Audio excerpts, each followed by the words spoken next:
ஆன்மீக அன்பர்கள் அனைவருக்கும் வணக்கம். உங்களை எல்லாம் இந்த ஆன்மீக சேனல் மூலியமாக சந்திக்கிறதுல ரொம்ப சந்தோஷப்படுறேன். நாங்கள் போகிற வீடியோலாம் உங்களுக்கு பிடிச்சா நீங்கள் லைக் பண்ணுங்கள், ஷேர் பண்ணுங்கள். குளத்தூர் பாபா டெம்பிள் சேனலுக்கு நீங்கள் சப்ஸ்கிரைப் பண்ணுங்கள். இன்னைக்கு சஷ்டி பூரண உபவாசம் அப்படின்னா என்ன அப்படிங்கிறத பற்றி ஒரு சின்ன பதிவு தரப்போகிறேன். வாங்க இப்போ நம்ம வீடியோக்குள்ளே வரலாம். முருகன் என்று சொன்னால் குழந்தைகள் முதல் பெரியவர் வரை அனைவருக்கும் ரொம்ப பிடிக்கும். ஏன்னா அவர் ஒரு கண்கண்ட தெய்வம், கலியுக தெய்வம். உடனடியாக அனைவருக்கும் அருள் தரக்கூடிய தெய்வம், செய்த தவறுகளை மன்னிக்கக்கூடிய ஒரு தெய்வம். அப்படிப்பட்ட அவருக்கு இந்த கந்த சஷ்டி விரத நாட்கள் 6 நாட்கள் இருக்கு இல்லையா, அந்த 6 நாட்களில் ஒவ்வொருத்தரும் ஒவ்வொரு முறையில் அவருக்கு விரதம் கடைபிடிக்கிறாங்க. அதனால இந்துக்கள் எல்லாருமே விரும்பி அவருடைய விரதத்தை கடைப்பிடிச்சு அவருடைய அருள் விழுந்து கண்டிப்பாக வாங்குறாங்கன்னு சொல்லலாம். இதை ஒரு சிலர் ஒவ்வொரு விதத்தில் அந்த விரதத்தை கடைப்பிடிக்கிறாங்க. அது எப்படிங்கிறத இப்போ நீங்கள் பார்க்கலாம். இந்த பதிவில் வாங்க இப்போ நம்ம வீடியோக்குள்ளே வரலாம். பலர் பார்த்தீங்கன்னா துளசி தீர்த்தம் அப்படின்னு இருக்கும். அந்த துளசி தீர்த்தம் முதல் நாள் அன்னைக்கு துளசி தீர்த்தம், 1 மிளகு தண்ணீர், இதை மட்டுமே சாப்பிட்டு விரதம் இருப்பாங்க. 2வது நாள் 2 மிளகு தண்ணீர் துளசி தீர்த்தம், இதை மட்டுமே சாப்பிட்டு விரதம் இருக்கிறவங்க.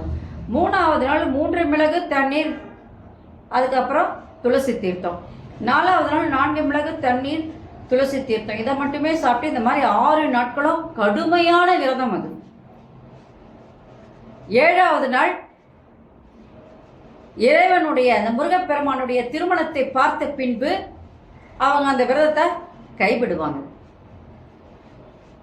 இந்த விரதம் இருக்கும்போது அவங்களுக்கு பசிக்காதா அப்படின்னு கேட்டிங்கன்னா, பசியோ தூக்கமோ அதே நேரத்தில் ஒரு சோர்வோ அவங்களுக்கு தோன்றுவதில்லை. காரணம் என்னன்னு கேட்டிங்கன்னா, அவங்க மனசு பூராவும் அந்த முருகப்பெருமான் நிறைந்திருக்கின்றார்.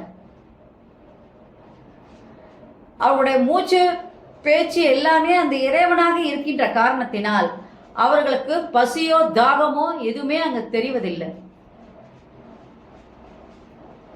இறைவன் முழுவதுமாக அவங்களுக்குள்ள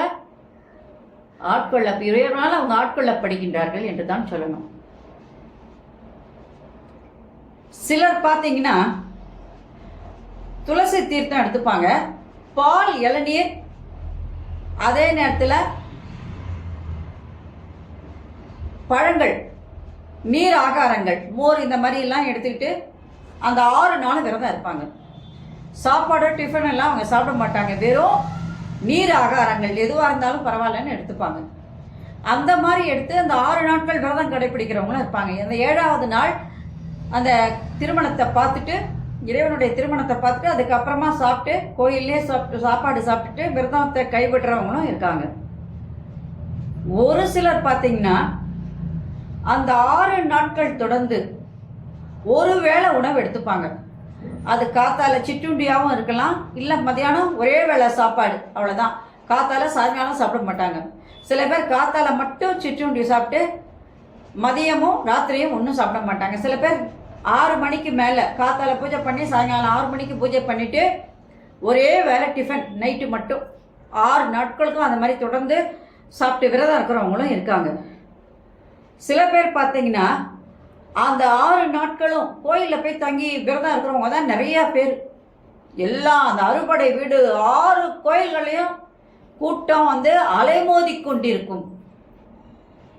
அந்த முருகனோடு ஒன்று சேருவதற்காக, முருகனுடைய அருளை பெறுவதற்காக அங்கே பார்த்தீங்கன்னா எல்லாரும் அப்படியே அந்த இறைவனோடு ஒன்று சேர்ந்திருப்பாங்க. அரோகரா அரோகரா அரோகரா, முருகனுக்கு அரோகரா, கந்தனுக்கு அரோகரா, வேலனுக்கு அரோகரா அப்படின்னு சொல்லி அவங்க அந்த கரகோஷங்கள் எல்லா காதிலையும் ஒழிச்சுக்கிட்டே இருக்கும் அந்த 6 நாட்களும். சில பேர் அந்த 6 நாட்களும் கோயிலில் விரதம் இருந்து எப்படி இருப்பாங்கன்னு கேட்டிங்கன்னா, கோயிலில் தருகின்ற அந்த பிரசாதங்கள் இருக்குல்ல, அதை மட்டும்தான் சாப்பிடுவாங்க. வெளியிலேருந்து எதையுமே சாப்பிட மாட்டாங்க. அந்த பிரசாதங்களை மட்டும் சாப்பிட்டு அந்த 6 நாள் விரதம் கடைப்பிடிக்கிறவங்களும் இருக்காங்க. சில பேர் பார்த்தீங்கன்னா அந்த கந்த சஷ்டி வருது இல்லையா, அன்னைக்கு மட்டும் அந்த சூரசம்ஹார நாளில் மட்டும் ஒரு நாள் காத்தால இருந்து சாயங்காலம் வரைக்கும் நைட்டு வரைக்கும் எதுவுமே சாப்பிடாம மறுநாள் திருக்கல்யாணத்தை பார்த்துட்டு தன்னுடைய விரதத்தை தன்னுடைய விரதத்தை விடுறவங்களும் இருக்காங்க. இந்த மாதிரி விரதத்தில் பல வகைகள் உண்டு. இந்த விரதம் கடைப்பிடிக்கிறவங்கெல்லாம் முக்கியமாக என்ன பண்ணணும்னா, என்னைக்கு நீங்கள் 6 நாள் விரதம் இருந்தாலும் சரி, இல்லை அந்த ஒரு நாள் அந்த சஷ்டி அன்னைக்கு நீங்கள் விரதம் இருந்தாலும் சரி, எப்படி இருந்தாலும் 6 நாட்களுக்கு முதல் நாளே, சஷ்டிக்கு முதல் நாள் நீங்கள் என்ன பண்ணணும்னா ராத்திரி வெறும் பாலும் பழமும் மட்டும்தான் சாப்பிடணும். அப்புறம் அந்த 6 நாள் விரதம் இருந்து அதுக்கப்புறம் 7ஆவது நாள் காத்தால இறைவனுடைய திருமணத்தை பார்த்து வயிறார சாப்பிட்டுட்டு அன்னைக்கு அந்த நீங்கள் விரதத்தை இறைவன் பால் என்ன பண்ண அந்த கோயிலே நீங்கள் அந்த விரதத்தை விட்டுட்டு வரலாம். இப்படி தான் அந்த விரதத்தை அவங்க கடைப்பிடிப்பாங்க. அந்த விரதம் இருக்கும்போது சில விஷயங்கள் நாம் என்ன பண்ணோம்னா, சிந்தனை சிதறல் இருக்கக்கூடாது, மனசில் ஒரு தெளிவு இருக்கணும். மனசு எங்கேயோ மன சிதறலோ இல்லை சிந்தனை சிதறலோ எதுவுமே இருக்கக்கூடாது. எல்லாம் இறைவனோடு ஒன்று சேருவதாக தான் இருக்கணும். மது அருந்துதல், அப்புறம் புலால் உண்ணுதல், சில பேர் பார்த்தீங்கன்னா சிகரெட் பிடிப்பாங்க. இந்த மாதிரி விஷயங்கள்லாம் நீங்கள் அந்த நாட்களில் செய்யக்கூடாது. அது மட்டும் இல்லாமல் இந்த 6 நாட்களும் அவங்க பாயிலையோ இல்லை புது பாய் தான் நீங்கள் படுக்கணும்னு சொன்னால் புது பாய், இல்லைன்னா புது ஒரு பெட்ஷீட் விரித்து தான் நீங்கள் படுக்கணும். இந்த 6 நாட்களும் நீங்கள் 2 வேளையும் குளிக்கணும். குளிச்சுட்டு வீட்டில் இருந்து விரதம் கடைப்பிடிக்கிறவங்களா தான் கண்டிப்பாக ஒரு வேளையாவது நீங்கள் கோயிலுக்கு போகணும். கண்டிப்பாக அந்த 6 நாளும் நெய் விளக்கு ஏற்றி வைக்கணும் சாமிகிட்ட. அவருடைய சன்னிதானத்தை என்ன பண்ணணும், நீங்கள் சுற்றி வரணும். 6 முறையோ 9 முறையோ இல்லை 5 முறையோ சுற்றி அந்த இறைவனை நினைக்கணும். அவர் பால் உங்களுடைய சிந்தனைகள்லாம் அங்கே தான் இருக்கணும். அந்த மாதிரிலாம் அந்த விரதத்தை நீங்கள் கடைப்பிடிச்சிங்கன்னா கண்டிப்பாக நீங்கள் என்ன கேட்குறீங்களோ அது கண்டிப்பாக உங்களுக்கு கிடைக்கும். ஏன்னா உடனடி பலனை கொடுக்கக்கூடியவர் அந்த முருகப்பெருமான். இதில் யார் யார் இந்த விரதத்தை கடைப்பிடிக்கணும் அப்படின்னா, குழந்தை இல்லாத தம்பதியினர், திருமணம் தள்ளி போய்கிட்டே இருக்கும் அவங்களுக்கு, பிரிந்த தம்பதியினர், குடும்பத்தில் ஒரு நிம்மதியே இல்லை, ஒன்று போனால் ஒன்று ஏதாவது ஒரு கஷ்டம் வந்துட்டு இருக்கு அப்படின்னு சொல்கிறாங்கல்ல அவங்க, அப்புறம் நோயால் பாதிக்கப்பட்டவங்க, பெரியவங்க இருக்கலாம், வயசானவங்களுக்கும் ஏதாவது ஒரு சம்திங் இருக்கும், சக்கரை வியாதியோ இல்லை ஏதோ ஒரு இருக்கலாம். இப்போ அவங்களுக்கு அது க்யூர் ஆகணும் அப்படின்னு சொன்னால் நீங்கள் கண்டிப்பாக அந்த விரதத்தை அவங்களால எடுக்க முடியாது. அதுக்கு பதிலாக அவங்களுக்கு பதிலாக நீங்கள் யாராவது இருந்து அந்த விரதத்தை கடைப்பிடிச்சிங்கன்னா நடக்க முடியாதவங்க கூட நடக்க ஆரம்பிச்சிருவாங்க. பெரியவங்களுக்கு நடக்க முடியாதுன்னு சொல்லுவாங்க.